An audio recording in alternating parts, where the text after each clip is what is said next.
বিসমিল্লাহির রহমানির রহিম। হজরতে আয়েশা রাদিয়াল্লাহু আনহা বলেন, আমি একবার রাসূলুল্লাহ সাল্লাল্লাহু আলাইহি ওয়াসাল্লামকে সন্তুষ্ট দেখিয়া আরজ করিলাম, ইয়া রাসূলুল্লাহ, আমার জন্য আল্লাহ তাআলার নিকট দোয়া করিয়া দিন। তিনি ইরশাদ করিলেন, আল্লাহুম্মা গফিরলি আয়েশা, অর্থাৎ আয় আল্লাহ, আয়েশার অতীত ভবিষ্যতের সকল গুনাহ মাফ করিয়া দিন এবং ওই সমস্ত গুনাহ মাফ করিয়া দিন যাহা সে গোপনে বা প্রকাশ্যে করিয়াছে।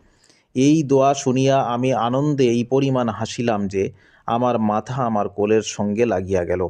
রসুল্লাহ সাল্লাল্লাহু আলাইহি ওয়াসাল্লাম ইরশাদ করিলেন, আমার দোয়ার কারণে তোমার কি খুব আনন্দ হইতেছে? আমি বলিলাম, আপনার দোয়ার কারণে আমি কেন আনন্দিত হইব না?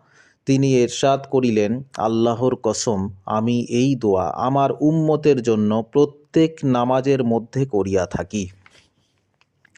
মুনতাকাব হাদিস।